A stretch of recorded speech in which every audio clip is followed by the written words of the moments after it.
1968 में अपनी मां की मृत्यु के बाद एक युवा पीटर क्विल को रेवेजर्स नामक अंतरिक्ष समुद्री डाकुओं के एक समूह द्वारा पृथ्वी से अपहरण कर लिया जाता है, जिसका नेतृत्व योंडू करता है। 26 साल बाद मोरा ग्रह पर क्विल एक ऑर्ब चुराता है, जिसके बाद कट्टर क्री रोनन के अधीनस्थ कोरथ उससे टकराता है। हालांकि क्विल ऑर्ब के साथ भाग निकलता है, योंडू उसकी चोरी का पता लगाता है और उसके पकड़े जाने के लिए इनाम घोषित करता है, जबकि रोनन ऑर्ब के पीछे हत्यारी गमोरा को भेजता है। जब क्विल नोवा साम्राज्य की राजधानी झांडार पर ऑर्ब बेचने की कोशिश करता है तो गमोरा उस पर हमला करती है और उसे चुरा लेती है। झगड़ा होता है, जिसमें इनाम के शिकारी आनुवंशिक और साइबरनेटिक रूप से संशोधित रैकून रॉकेट और पेड़ जैसे मानव ग्रूट भी शामिल हो जाते हैं। नोवा कॉर्प्स आता है और चारों को पकड़कर कैद खाने काइल में डाल देता है। वहां शक्तिशाली कैदी ड्रैक्स गमोरा को मारने की कोशिश करता है, क्योंकि उसका संबंध रोनन से है, जिसने उसके परिवार को मार डाला था। क्विल ड्रैक्स को समझाता है कि गमोरा उसे रोनन तक पहुंचा सकती है। गमोरा बताती है कि उसने रोनन से विश्वासघात किया है, क्योंकि वह नहीं चाहती कि वह ऑर्ब की शक्ति का उपयोग ग्रहों को नष्ट करने के लिए करे, जिसकी शुरुआत झांडार से होती। यह जानकर कि गमोरा के पास ऑर्ब का खरीदार है, क्विल, गमोरा, रॉकेट ग्रूट और ड्रैक्स मिलकर काइलन से भाग निकलते हैं। इसी बीच रोनन गमोरा के दत्तक पिता थानोस से उसकी विश्वासघात के बारे में बात करता है। ड्रैक्स के साथ क्विल का समूह उसकी जहाज मिलानों में काइलन से भाग जाता है और नोवहेयर पहुंचता है, जो एक सेलेस्टियल के कटे हुए विशालकाय सिर में बना एक दूरस्थ अपराध चौकी है। नशे में धुत ड्रैक्स रोनन को बुलाता है, जबकि बाकी लोग गमोरा के संपर्क कलेक्टर से मिलते हैं। कलेक्टर ऑर्ब खोलता है, जिसमें एक इन्फिनिटी स्टोन निकलता है, एक असीम शक्ति वाली वस्तु जो सभी को नष्ट कर देती है, सिवाय सबसे शक्तिशाली प्राणियों के जो इसे धारण करते हैं। अचानक कलेक्टर की सताई हुई सहायक पत्थर को पकड़ लेती है, जिससे विस्फोट होता है और कलेक्टर का संग्रह नष्ट हो जाता है। रोनन आता है और आसानी से ड्रैक्स को हरा देता है, जबकि बाकी लोग जहाज से भाग जाते हैं। उनका पीछा रोनन के अनुयायी और गमोरा की बहन नेबुला करती है।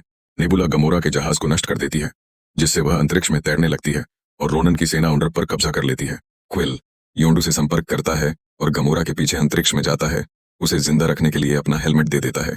योंडू आता है और दोनों को उठा लेता है। रॉकेट, ड्रैक्स और ग्रूट उन्हें छुड़ाने के लिए योंडू के जहाज पर हमला करने की धमकी देते हैं, लेकिन क्विल योंडू को यह यकीन दिलाकर समझौता करता है कि वे ऑर्ब वापस ला सकते हैं।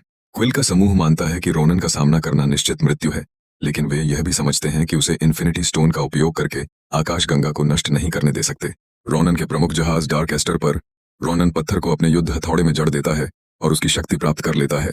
वह थानोस से संपर्क करता है और झांडार को नष्ट करने के बाद उसे मारने की धमकी देता है। अपने दत्तक पिता से नफरत करने वाली नेबुला रोनन का साथ देती है। झांडार के पास रेवेजर्स, नोवा कॉर्प्स और क्विल का समूह मिलकर डार्क एस्टर पर हमला करते हैं। रोनन अपने शक्तिशाली हथौड़े का उपयोग कर नोवा कॉर्प्स के बेड़े को नष्ट कर देता है। डार्क एस्टर पर गमोरा नेबुला से लड़ती है और उसे हरा देती है। नेबुला भाग निकलती है, जबकि गमोरा रोनन के कक्ष को खोलती है, लेकिन समूह उसकी शक्ति से हार मानने लगता है, जब तक कि रॉकेट मिलानों को डार्क एस्टर में टकरा नहीं देता। क्षतिग्रस्त डार्क एस्टर झांडार पर दुर्घटनाग्रस्त हो जाता है और ग्रूट समूह की रक्षा के लिए अपना बलिदान देता है। रोनन मलबे से निकलता है और झांडार को नष्ट करने की तैयारी करता है, लेकिन क्विल उसका ध्यान भटकाता है, जिससे ड्रैक्स और रॉकेट उसके हथौड़े को नष्ट कर देते हैं। क्विल आजाद पत्थर को पकड़ लेता है और गमोरा, ड्रैक्स और रॉकेट उसके बोझ को साझा करते हुए उसका उपयोग रोनन को नष्ट करने के लिए करते हैं। इसके बाद क्विल योंडू को छल से एक कंटेनर देता है, जिसमें कथित तौर पर पत्थर है, और असली पत्थर नोवा कॉर्प्स को सौंप देता है। जब रेवेजर्स झांडार से निकलते हैं तो योंडू कहता है कि यह अच्छा ही हुआ कि उन्होंने क्विल को उसके पिता को नहीं सौंपा, जैसा कि उनके अनुबंध में था। क्विल का समूह, जो अब गार्डियंस ऑफ द गैलेक्सी के नाम से जाना जाता है, के आपराधिक रिकॉर्ड मिटा दिए जाते हैं और क्विल को पता चलता है कि वह केवल आधा इंसान है। उसके पिता प्राचीन अज्ञात प्रजाति से हैं। क्विल आखिरकार अपनी मां से मिला आखिरी तोहफा खोलता है, उसके पसंदीदा गीतों से भरी एक कैसेट टेप। गार्डियंस ग्रूट से काटी गई एक टहनी के साथ नए सिरे से बनाए गए मिलानों में निकल पड़ते हैं।